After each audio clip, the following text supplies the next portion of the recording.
Hello students, ये आपकी online class है मैथ्स की। और आज के लेक्चर में हम वो सारे क्वेश्चंस डिस्कस करेंगे जो कि आपने सैटरडे के डाउट क्लियरिंग क्लास में पूछा था। लेकिन उससे पहले कुछ इंपॉर्टेंट पॉइंट्स। सबसे पहला पॉइंट कि जो भी वीडियोस आपको भेजे जा रहे हैं आप उनको ध्यान से देखिए। I can see that you are not watching it properly because most of the questions that you are asking, बहुत सारे ऐसे क्वेश्चंस जो कि आप पूछ रहे हैं वो उन वीडियोज में मैंने क्लियरली एक्सप्लेन भी किया है और उनकी PDF भी भेजी है। तो 1 से 2 बार उन वीडियोस को ध्यान से देखिए। Second point about the book, English medium आपके पास HM पब्लिकेशन की बुक है और हिंदी मीडियम आपके पास मनोहर रे की बुक है। तो अभी तक हम NCERT से सॉल्व कर रहे थे क्योंकि मोस्ट ऑफ द स्टूडेंट्स उनके पास किताबें नहीं थी। लेकिन अब हम जो आपकी रिस्पेक्टिव बुक है उससे ही क्वेश्चंस को सॉल्व करेंगे फ्रॉम चैप्टर 4।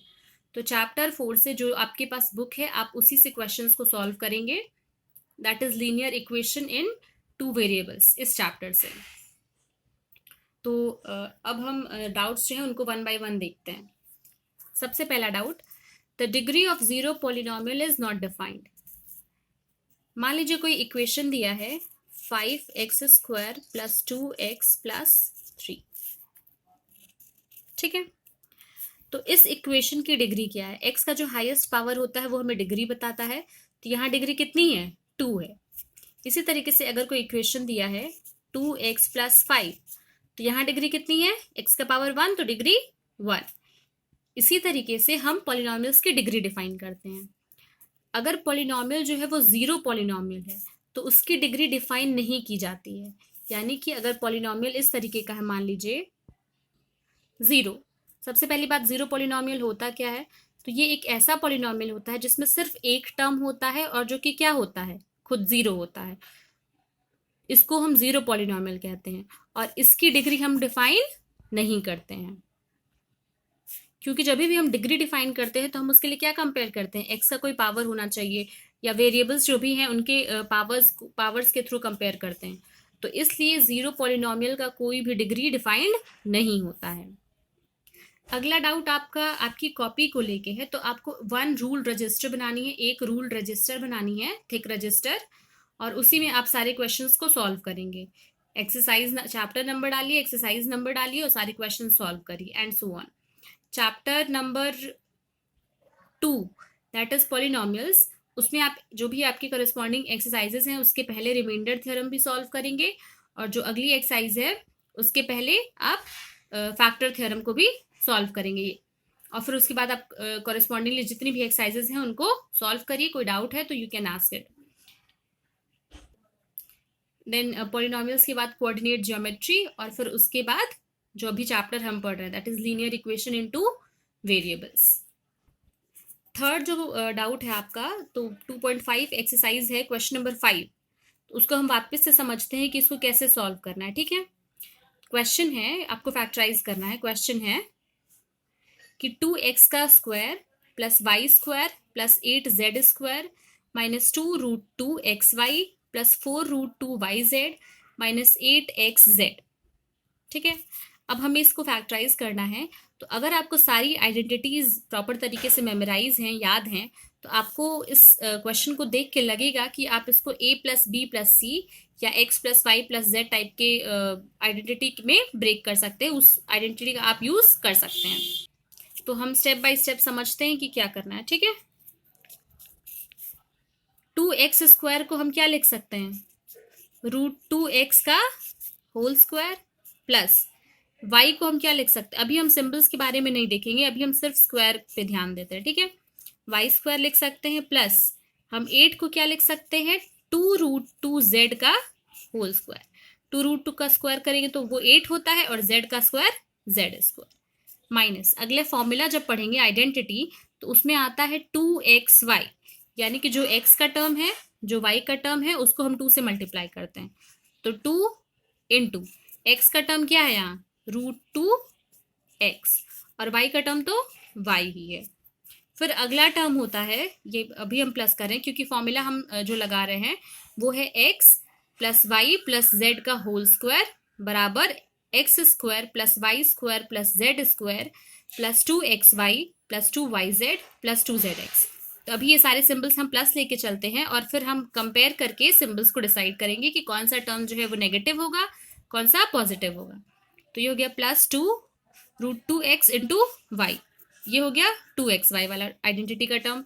अगला होता है 2yz, तो 2y की जगह पे y ही लिखना है और z की जगह पे 2√2z लिखना है। फिर प्लस अगला टर्म क्या होता है 2zx, तो 2z की जगह हमें लिखना है 2√2z और x की जगह हमें लिखना है √2x। अब हमने क्या किया है कि आइडेंटिटी के हिसाब से सारे टर्म्स को लिख लिया है। अब इसी स्टेप में अगला काम जो हम करेंगे वो है साइन डिसाइड करेंगे कि कौन से टर्म का क्या साइन होगा। 2x² पॉजिटिव है, आप देख सकते हैं कि ये पहला टर्म भी पॉजिटिव है। इसी तरीके से y² पॉजिटिव है, यहाँ पे भी y² पॉजिटिव है। 8z² पॉजिटिव है और यहाँ पे भी 2z² पॉजिटिव है। तो ये जो 3 टर्म्स हैं इनमें कोई इशू नहीं है। अगला ये जो टर्म है xy वाला वो यहाँ नेगेटिव है, यहाँ xy वाला टर्म हमने क्या लिया पॉजिटिव है। yz वाला टर्म पॉजिटिव है यहाँ और हमने भी yz का टर्म जो है वो पॉजिटिव लिया है। और जो लास्ट है xz का टर्म वो नेगेटिव है और हमने xz का टर्म पॉजिटिव लिया है। तो अंतर कहाँ कहाँ है, एक है डिफरेंस जो है वो है xy वाले टर्म में और xz वाले टर्म में, क्योंकि इसका जो सिंबल है वो तो सेम है, इन दोनों का बस अंतर है सिंबल का। तो हम क्या करेंगे कि इन दोनों के सिंबल्स को सेम बनाने की कोशिश करेंगे, यानी कि √2x और y या फिर √2z और √2x, इसमें जो कॉमन टर्म है, कॉमन टर्म क्या है इसमें √2x इसमें कॉमन है। तो यानी कि अगर हम इसका सिंबल चेंज कर दें, यानी कि ये क्या है दोनों जगह पे प्लस है, अगर हम इसको लिख दें -√2x और इसको भी लिख दें -√2x, तो जो यहाँ वैल्यू है वही यहाँ मिल जाएगी हमें। कैसे, यहाँ क्या लिखा है क्वेश्चन में -2√2xy और अब हमें यहाँ क्या मिल गया माइनस प्लस माइनस 2√2xy। तो ये टर्म जो है सेम हो गया, ये और ये सिंबल के साथ सेम हो गया। इसी तरीके से z वाला जो टर्म था xz वो है -8, तो आप यहाँ देख सकते हैं 2 2 4 और √2 इंटू √2 होता है 2, तो ये हो जाएगा -8xz, यानी कि ये टर्म और ये टर्म दोनों सेम हो गए। अब हम डायरेक्टली फॉर्मूले का यूज कर सकते हैं विद अ थिंग कि हमने x का साइन नेगेटिव लिया है, यानी कि x का सिंबल क्या है, x के साथ जो साइन है वो माइनस का साइन है। अब इसी तरीके से हम फॉर्मूला लिख सकते हैं, तो इन तीनों की हेल्प से हम फॉर्मूला लिखेंगे। फॉर्मूला क्या हो जाएगा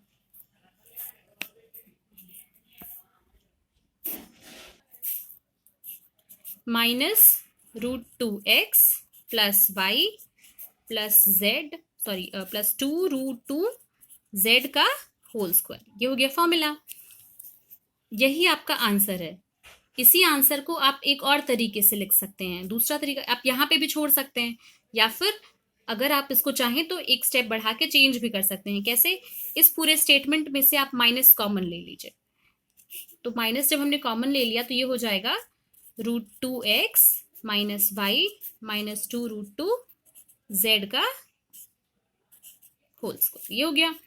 अब यहां से माइनस का स्क्वायर प्लस हो जाता है, माइनस इंटू माइनस प्लस हो जाता है, तो ये प्लस हो गया टर्म, और फिर ब्रैकेट में जो हमारे पास बचा वो है √2x minus Y minus 2√2z का होल स्क्वायर। तो या तो आंसर आप यहां छोड़ सकते हैं या तो आंसर आप यहां छोड़ सकते हैं, बोथ आर इक्विवेलेंट। ठीक है, आई होप कि ये क्वेश्चन आपको समझ आ गया होगा। अगला क्वेश्चन है एक्सरसाइज 1.3 का क्वेश्चन नंबर 1, यानी कि क्वेश्चन क्या कह रहा है, ये जो डेसिमल एक्सपेंशन लिखा हुआ है आपको बताना है कि ये किस फॉर्म का है। तो पहला डेसिमल जो है वो है 36/100, जिसको कि आप लिख सकते हैं 0.36। ये कैसा है, टर्मिनेटिंग। टर्मिनेटिंग मतलब खत्म हो रहा है, यानी कि ये डेसिमल बार बार रिपीट नहीं हो रहा है, एक पर्टिकुलर नंबर आ रहा है और फिर ये डेसिमल वहीं पे स्टॉप हो जा रहा है। तो 36/100 एक टर्मिनेटिंग डेसिमल है। और अगला जो एक और एग्जाम्पल इसी का लेके चलते हैं वो है 2/11, जिसको कि जब आप डिवाइड करेंगे तो आंसर मिलेगा आपको 0.18 का बार, यानी कि 0.181818 एंड सो ऑन। तो ये कैसा है, नॉन टर्मिनेटिंग और रिपीटिंग, नॉन टर्मिनेटिंग और रिपीट। ठीक है, क्या करना होता है कि आप उसका जो भी फ्रैक्शन दिया है उसको आप डेसिमल में चेंज करिए, और जब आप डेसिमल में चेंज करेंगे तो टर्मिनेट हो रहा है तो टर्मिनेटिंग डेसिमल है, टर्मिनेट नहीं हो रहा है तो नॉन टर्मिनेटिंग है, और अगर रिपीट भी हो रहा है तो वो क्या हो गया, नॉन टर्मिनेटिंग रिपीटिंग डेसिमल हो गया। इसी तरीके से आप जो बाकी के पार्ट्स हैं उनका आप खुद से सॉल्व करिए।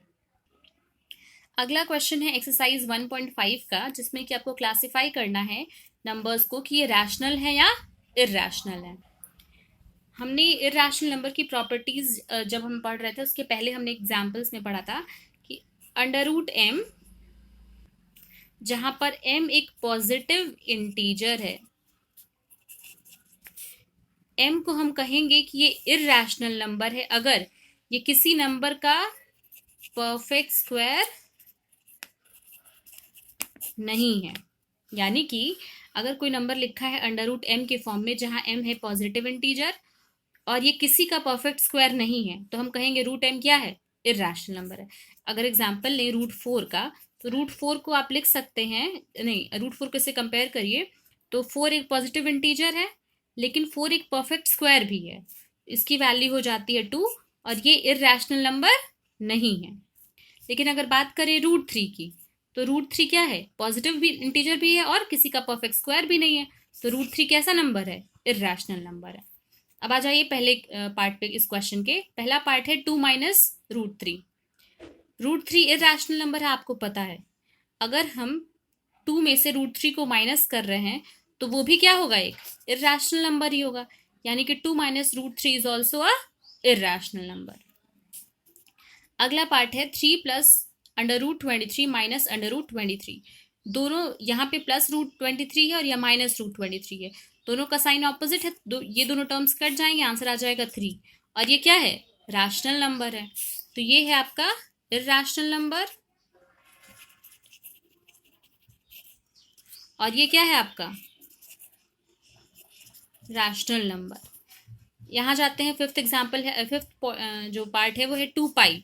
हमें पता है कि पाई इरैशनल नंबर होता है, तो 2 इंटू पाई भी क्या होगा, इरैशनल नंबर ही होगा। इरैशनल नंबर की प्रॉपर्टीज में हमने पढ़ा था कि अगर हम किसी भी दो इरैशनल नंबर को ऐड करते हैं, सब्ट्रैक्ट करते हैं, मल्टीप्लाई या डिवाइड करते हैं, तो ज़रूरी नहीं है कि आंसर कैसा आए, इरैशनल ही आए। वो रैशनल भी हो सकता है और इरैशनल भी हो सकता है। अगला जो एक डाउट था आपका वो ये था कि जीरो कैसा है, तो जीरो एक कांस्टेंट नंबर है, zero is not a variable, it is a constant. जब भी हम वेरिएबल लेते हैं तो उसको मोस्टली अल्फाबेट से दिखाते हैं, ABC या XYZ एंड सो ऑन, इस तरीके से हम वेरिएबल्स को लेते हैं। और जब भी नंबर्स की बात करते हैं तो नंबर्स को हम हमेशा क्या करते हैं, कांस्टेंट की तरह ट्रीट करते हैं, क्योंकि उनकी वैल्यू बदलेगी नहीं। जैसे 2, अगर 2 एक क्या है, फिक्स्ड नंबर है, कांस्टेंट है, इसकी वैल्यू बदलती नहीं है, हमेशा ये 2 ही रहेगा। अगली चीज आपको फैक्टर थ्योरम का यूज करके इस क्वेश्चन को फैक्टराइज करना है। क्वेश्चन है 6x square plus 17x plus 5। ध्यान से समझिएगा, ये एक इंपॉर्टेंट क्वेश्चन है, इसके बेसिस पे आप एक्सरसाइज के काफी सारे क्वेश्चन सॉल्व कर सकते हैं। तो हमें क्या करना होता है कि हम जब भी इस तरीके के क्वेश्चंस पे फैक्टर थ्योरम लगाते हैं तो हमें x का कोफिशिएंट 1 चाहिए होता है। x का कोफिशिएंट यहाँ कितना है, अगर हम 6 कॉमन ले लें तो ये हो जाएगा x का कोफिशिएंट 1, तो इसलिए हमने इसमें से पूरे में से 6 को कॉमन ले लिया, तो ये हो गया x square plus 17/6x plus 5/6, यानी 6 टाइम्स, और इस पूरे को हमने क्या मान लिया, px मान लिया। अब हमें पता है कि हम जो हमारा क्वेश्चन है उसको हम लिख सकते हैं इस फॉर्म में कि 6 इंटू, हम px को हमेशा लिखते हैं x माइनस ए एक्स माइनस बी के फॉर्म में, हमने पढ़ा था, तो हम 6 px को लिख सकते हैं 6 x माइनस ए एक्स माइनस बी। अब हम दोनों साइड से कॉन्स्टेंट्स को कंपेयर करेंगे, इस साइड कांस्टेंट क्या है 5 और इस साइड कांस्टेंट क्या है, ध्यान से देखिएगा 6 इंटू माइनस ए इंटू माइनस बी, माइनस ए माइनस बी हो गया ए बी और इंटू 6 ए बी बराबर 5 के, तो ए बी बराबर 5/6। अब हम 5/6 के फैक्टर्स चेक करेंगे, कितने फैक्टर्स पॉसिबल हैं, तो ये सारे फैक्टर्स हैं उसके, plus minus 1/2 plus minus 1/3 plus minus 5/3 plus minus 5/2 and plus minus 1। इसी तरीके से आप सारे क्वेश्चंस को सॉल्व करेंगे। तो सबसे पहले हमने क्या किया, कांस्टेंट को आइडेंटिफाई किया, उसके फैक्टर्स निकाले। अब हम हर एक वैल्यू पे पी एक्स की वैल्यू चेक करेंगे। पहले हम एक्स की जगह 1/2 रखेंगे, फिर पी एक्स चेक करेंगे, फिर -1/2 रखेंगे, फिर पी एक्स चेक करेंगे, एंड सो ऑन। ऐसे ही करके हर एक वैल्यू के लिए हम क्या करेंगे, पॉलिनोमियल की वैल्यू निकालेंगे, तब तक जब तक कि उसको सॉल्व करने पर आंसर कितना आ जाए, 0 ना आ जाए। जब 0 आ जाएगा तो वो हमारा क्या होगा, रूट होगा। जैसे कि हमने 1/2 -1/2 और +1/3 रखा तो 0 नहीं आया। जब हम वहाँ एक्स की जगह -1/3 रखेंगे तो ये हो जाएगा 6 इंटू -1/3 का स्क्वायर प्लस 17 इंटू -1/3 प्लस 5, जिसको कि आप सॉल्व करेंगे तो आंसर आ जाएगा 0। यानी कि -1/3 क्या है, -x बराबर -1/3 इज अ 0, विच इम्प्लाइज कि x प्लस 1/3 इसका क्या हो जाएगा, एक गुणनखंड हो जाएगा, फैक्टर हो जाएगा। इसी तरीके से आप आगे की वैल्यूज को भी चेक करेंगे। एक फैक्टर मिल गया हमें, अब इसी तरीके से आगे की वैल्यूज को हम चेक करेंगे तो हमें एक और वैल्यू मिलेगी -5/2, जो कि क्या है, इसका 0 है। यानी कि एक और फैक्टर मिल गया x प्लस 5/2। क्लियरली हमने यहाँ पे पी एक्स को 6 इंटू एक्स माइनस ए एक्स माइनस बी लिखा था, तो ये क्या हो जाएगा, जो हमारा क्वेश्चन है बराबर 6 इंटू पहला फैक्टर है x प्लस 3 और दूसरा फैक्टर है x प्लस 5/2, इसको कि हम सिंप्लीफाई करेंगे, 6 बाहर ही है, ये हो जाएगा 3x प्लस 1/3 और ये हो जाएगा 2x प्लस 5/2। यहाँ से 3 2 ज़ा 6 और ये भी है 6, तो दोनों कैंसिल हो गया and the factors are 3x plus 1 into 2x plus 5। तो इस तरीके से जो भी ऐसे क्वेश्चन है जहाँ पे कि आपको फैक्टर थ्योरम का यूज़ करके क्वेश्चन को सॉल्व करना है तो आप उसको सॉल्व कर सकते हैं। एक और हमने तरीका जब हम चैप्टर पढ़ रहे थे तो उस टाइम पे हमने पढ़ा था डिवीजन का, कि हम एक रूट निकाल के फिर उसे डिवाइड कर सकते हैं। तो आप ये मेथड यूज़ करिए या फिर आप वो मेथड भी यूज़ कर सकते हैं। अभी भी कुछ क्वेश्चंस हैं डाउट के जो कि इस लेक्चर में नहीं कंप्लीट हो पाए हैं, तो हम उसको अगले लेक्चर में यानी कि नेक्स्ट लेक्चर में उसको सॉल्व करेंगे। Thank you class.